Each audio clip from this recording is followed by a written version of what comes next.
창세기 30장 9에서 21절까지의 말씀으로 레아와 라헬의 그 경쟁 속에 낳은 아이들이라는 제목으로 주의 말씀 증거합니다. 이미 앞서 야곱의 12명의 아들 중에 레아에게서 루벤, 시므온, 레위, 유다 이렇게 4명이 태어났고요.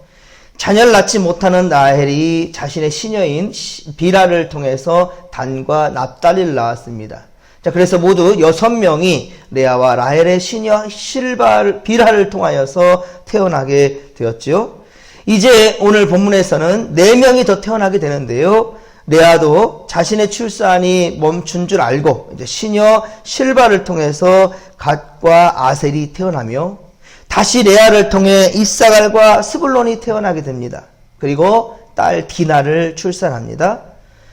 자, 그래서 현재까지 야곱의 자녀는 오늘 본문까지 보면 레아에게서 6명의 아들이 태어났고요. 실바에서 2명, 빌하에서 2명 아들이 태어났고요. 또 딸 하나를 그렇게 레아에게서 낳게 됩니다. 그리고 마지막 2명의 아들은 그러면 10명의 아들과 1명의 딸이잖아요.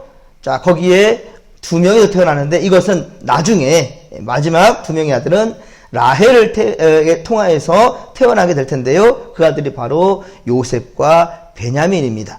그래서 야곱은 12명의 아들로 이스라엘 지파를 형성하게 되는 겁니다.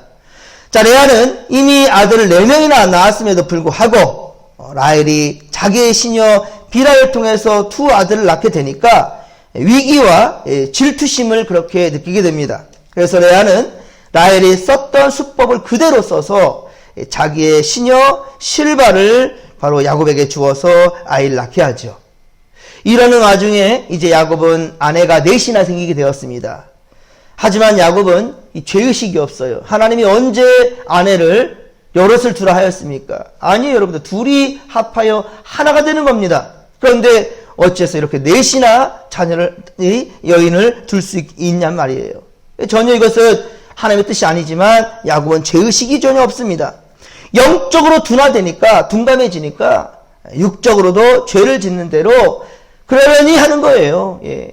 죄가 들어와서 죄가 자기를 왕노릇 해버리고 있는데도 불구하고, 그럼에도 불구하고 그냥 끌려가는데도 깨닫지 못하는 거죠. 아내들이 하라는 대로 음행을 저지르면서 그렇게 자녀들을 출산시키고 있단 말입니다. 우리 15절에도 보면은 합한채, 이 합한채라는 것은요, 그 불임 여성들에게 임신할 수 있도록 촉진제 역할을 하는 그런 식물인데요. 이런 것을 통하여서 주고받거니 하면서 오늘 밤에는 그러면 남편이 이제 자기한테 돌아가는 레아가 오늘 밤에 내 남편이 언니와 동침하리라. 그리고 16절에 그 밤에 야곱이 그와 동침하다. 이런 사실 알면서도 불구하고 야곱은 전혀 영적으로 둔감한 거예요. 지금 그냥 아내들이 하라는 대로 그냥 인간은 실수로 아기를 낳고 질투와 조바심과 경쟁심으로 아기를 낳기도 합니다. 그러나 하나님은 이렇게 태어난 사람들이어도 다 받아주시고요. 저들에게 나름대로 복을 주시고 용납하십니다. 그렇습니다. 인간이 저지른 실수와 문제를 하나님은 수습해주고요. 정리해주곤 합니다. 마치 자녀들이 엉뚱한 짓을 할 때마다 어때요? 부모가 버립니까? 아니죠. 다 뒤치다거리 다 하잖아요. 혼을 내면서도 결국은 그 일을 부모가 다 해내잖아요. 자녀들의 그 실수와 잘못들도 다 받아내는 게 부모이거든. 오죽 하나님 오죽하겠습니까? 여러분, 어제도 말씀드렸지만 내비게이션, 그거 생각하면 돼요. 여러분들, 내비게이션, 바른 길을 제시해 주지만, 그렇죠? 목적지를 입력하면 바른 길로 인도해 주지만, 우리가 딴 생각을 하다가 한눈을 팔면 어떻게 합니까? 엉뚱한 길로 들어서도 그 위치에서부터 다시 내비게이션은 다시 길을 찾느라고 정신없어요. 그렇죠? 그래서 결국은 목적지까지 그렇게 안전하게 이동해주는, 저는 이 내비게이션을 보면 정말로 이 부모, 이게 하나님의 마음이구나라는 걸 알게 됩니다. 오늘 본문까지 레아는 꾸준히 자녀를 낳고 있습니다. 무려 아들 6에 딸 하나를 낳았어요. 레아가. 그러나 여전히 어떻습니까? 야곱, 그 남편의 사랑을 받을 수가 없어요. 레아보다 야곱은 라헬을 더 사랑했습니다. 남편과 같이 살면서도, 이렇게 같이 한 집에 살면서도 사랑받지 못하고 남편의 돌봄을 받지 못하는 그런 여자. 그런 여성 얼마나 정말로 패배감과 좌절감을 느끼면서 정말로 그렇게 인생을 살아가겠습니까? 그런데 놀랍게도 하나님은 레아의 바로 상한 마음을 받으셨습니다. 그래서 레아는 비록 시녀 실바를 통해 아들을 낳긴 했지만 하나님께서 주신 복이라 하여서 복되도다, 복이라, 예, 복됨이라 라는 뜻으로서 가시라 이름을 지었습니다. 그리고 다시 또 아들을 낳으니까 기쁨이라 라는 뜻의 아셀이라 라고 이름을 또 지었습니다. 자, 보십시오. 이 레아는 남편의 사랑을 받지 못했지만 전부 다 하나님과 결부시키고 있어요. 하나님께서 주시고 하나님께서 기쁨을 주시고 하나님께서 회복해 주시고 하나님께서 복되게 하셨다. 하나님의 찬송이라 유다. 정말 항상 하나님 중심으로 살아가는 레아를 우리가 보게 됩니다.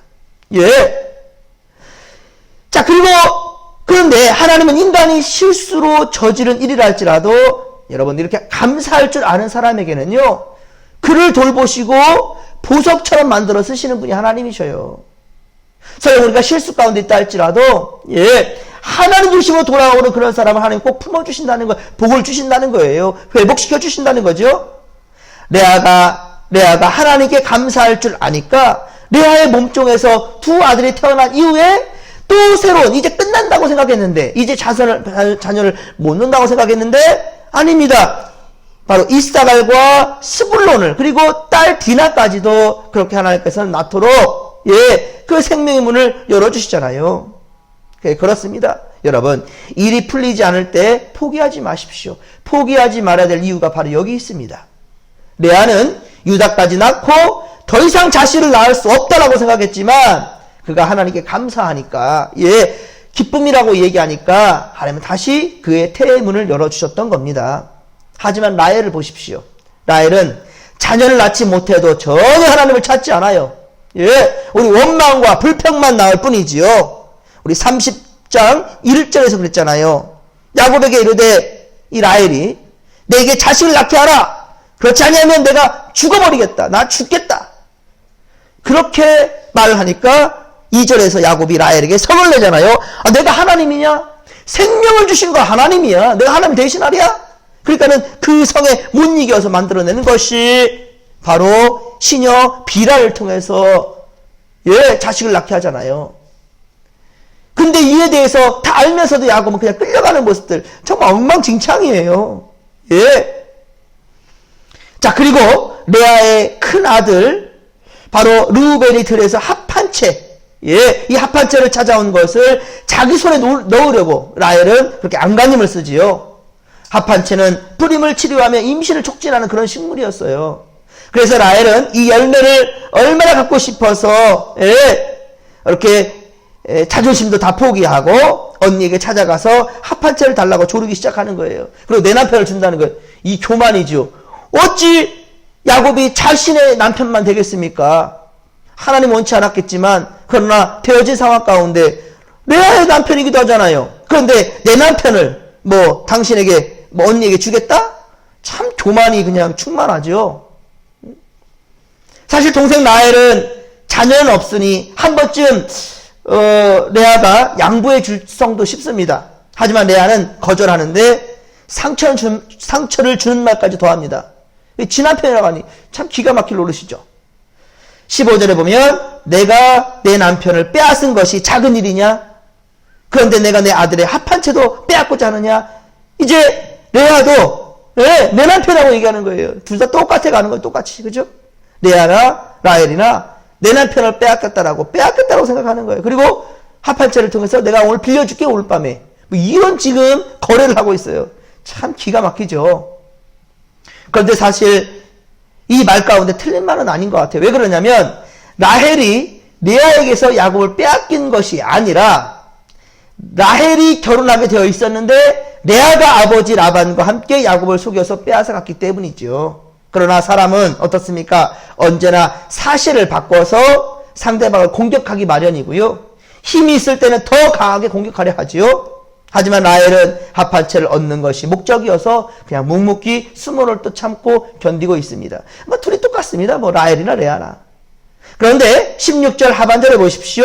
두 자매가 이러한 다툼과 경쟁하는데도 야곱은 그저 아내들의 거래한 대로 암소리 안 하고 그대로 따르고 있는 거예요. 그래서 이삭을 낳았고 스불론을 낳았고 딸 디나까지 낳게 되죠. 그렇습니다. 야곱은 두 여자의 이 사랑 싸움 가운데, 시기심과 질투 가운데 이용당하고 농락당합니다. 하지만 야곱은 지금 이때 가장 큰 수혜자가 되죠. 이 세상적으로 보았을 때는요. 정욕대로 마음껏 그냥 육체적인 사랑을 할 수 있으니까요.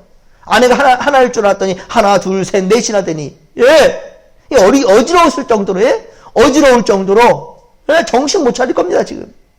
게다가 자녀들까지 계속해서 낳고 있으니 오히려 하나님의 주시는 복으로 알았을 겁니다. 레아는 여섯째 아들 스불론을 얻었을 때 하나님께서 후한 선물을 주셨다라고 고백합니다. 후한 선물을 주셨다. 야곱이 스불론을 축복할 때, 자, 우리 야곱이 스불론을 축복하는 장면, 우리 창세기 49장, 저 뒤로 49장 13절에 보면, 스불론은 해변에 거주한다고 했고요. 그곳은 배 매는 해변이라고 그랬습니다. 그 지경이 시돈까지 이르리로다라고 야곱은 축복합니다. 자, 그렇습니다. 놀라운 사실은요, 스불론이 거주한 땅이 바로 먼 옛날, 그 훗날 예수 그리스도께서 다니시던 갈릴리 해변이에요. 바로 갈릴리 해변이라는 점이 정말 놀랍습니다. 이 스불론에게 이런 복이 임하게 된다는 거죠. 예수님이 가장 많은 시간을 그렇게 보내게 된 바로 스불론 지파의 땅이, 바로 예수님께서 생활하신 땅이 바로 그 땅이었던 겁니다. 또한 모세도 이 스불론 땅에 대해서 축복하는데요. 스불론의 땅에서, 자, 신명기 33장 19절. 신명기 33장 19절에 보면 스불론 땅에 대해서 말하는데, 밖에 나가서 사람들을 많이 불러온답니다. 그리고 의로운 제사를 드리게 된답니다. 그리고 바다에 풍부한 것과 모래에서 보석을 발견하는 그런 지파가 스불론이 된다는 거예요. 이 스불론. 자, 그러니까 사람들은 이 스불론 지파에 대해서 어떤 이들은 이렇게도 말합니다. 선교사 지파라. 그러니까 자기 혼자 그 기쁨 가운데 살아가는 것이 아니라 항상 함께 거할 수 있는, 여러분들, 그러니까 이 스불론이라는 뜻이 바로 이 거함이라는 뜻이에요. 함께 한다는 거예요. 나와 함께 살리라. 여러분들, 이게 바로 전도인 거예요. 나 혼자 예수 믿다 하나님 나라 가는 것이 아니라 나와 함께 하자는 거예요. 계속해서 어때요? 성장해 가는 겁니다. 더욱 많은 생명들을 살리는데 함께 가는 겁니다. 이 깊은 뜻을 가지고 있어요. 스불론이라. 그 예수님께서도 그 땅에 거주하였고, 바로 모세도 그 지파에 대해 축복하는 걸 보게 되죠. 성도 중에 어떤 이들은 은혜를 받고 자꾸 밖으로 나가서 전도하고 봉사하는 그런 사람이 있는가 하면, 어떤 이들은 교회 안에서 가꾸고 봉사하는 사람도 있습니다. 교회나 교회 밖에서나 정말로 열심으로 봉사하고 전도하고 섬기는 이들이 있어요. 그렇습니다. 이스라엘의 12지파는 제각기 다양한 모습을 가졌지만 어때요? 모두가 하나님의 사랑을 받는 지파들이 되었던 겁니다. 사랑하는 성도 여러분, 하나님은요, 야곱과 그의 4명의 아내들의 경쟁스러운 상황 가운데, 시기심과 질투 가운데 낳은 자식들이었지만, 그러나 야곱의 12지파를 차별하지 아니하시고 가슴에 안은 그 보석처럼, 제사장의 모세는 바로 12개의 보석을 가슴에 품게 됩니다. 그렇습니다. 한 지파도 내려놓지 아니하고 다 품게 되는 겁니다. 하나님께서 그렇게 사랑해 주셨습니다. 중요한 것은 이 주님 주신 사랑을 깨닫고 깨닫지 못하는가에 따라서 천차만별이 된다는 거죠. 야곱의 12지파를 차별하지 아니하고 가슴에 안은 보석처럼 기름 부어주시고 복을 주셨습니다. 누구든지 예수를 주로 시인하는 자, 바로 그 자가 하나님 나라의 자녀이 되는 권세를 주시고 그러한 복을 주신다는 거예요. 누구든지 예수를 믿는 자에게 하나님께서는 구원의 역사를 이루신다는 거죠. 예수님의 가슴 속에는 구원받은 여러분의 이름이, 할렐루야! 예수님의 그 가슴 속에 여러분, 분명한 것은 여러분의 이름이 빛나고 있다는 사실을 믿으시기 바랍니다. 또한 여러분의 가슴 가운데 예수를 구주로 섬기면서 가슴팍에 심고 그 말씀을 의지하며 살아가는 인생들 되기를 주님과 전에 축원합니다. 여러분, 인간이 어떻습니까? 죄가 없는 인생이 없어요. 처음부터 끝까지 흠없는 인생이 없습니다. 사람들은 누구나 상처와 아픔이 있습니다. 그러나 하나님은 그런 복잡하고 허물 많은 사람을 한다 할지라도 여러분 그 출생과 삶을 연결시키지 아니하시고요. 복을 주셔서 예수 그리스도의 안에서 새로운 피조물로 이전 것은 지나갔으니 보라 새 것이 되었도다. 이전에 헛되고 잘못된 것들 따랐던 인생을 한다 할지라도 여러분 지금 이 시간 하나님을 온전히 바라보시고 주님을 바라볼 수 있는 영적인 눈이 띄어진다면 하나님은 그 자를 기억하신다는 거예요.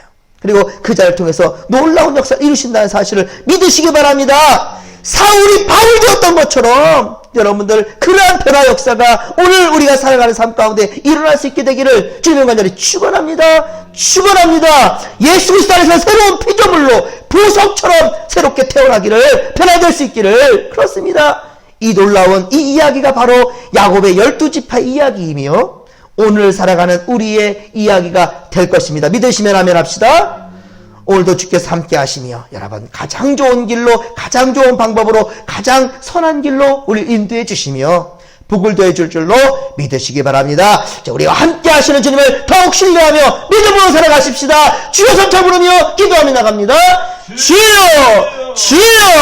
주여 살아계신 하나님 아버지 받고 감사를 드립니다. 할렐루야. 오늘도 우리와 함께 하실 주님을 신뢰하며 우리 아버지 어리석고 우리 세상적인 방법으로 거짓말하식으로 잘못된 방법으로 하나님 아버지 주님 인생을 살아간다 할지라도 주님께서는 지금 우리가 깨닫고 새로운 길로서 주님 생명의 길로 나아가고자 다짐한다면 주님께서 얼마든지 우리를 품어주실 것이고 우리를 통해서 주님의 선한 역사를 이루실 줄로 믿사오니 주여 함께 하소서. 오늘도 주여 우리와 함께하여 주시옵소서.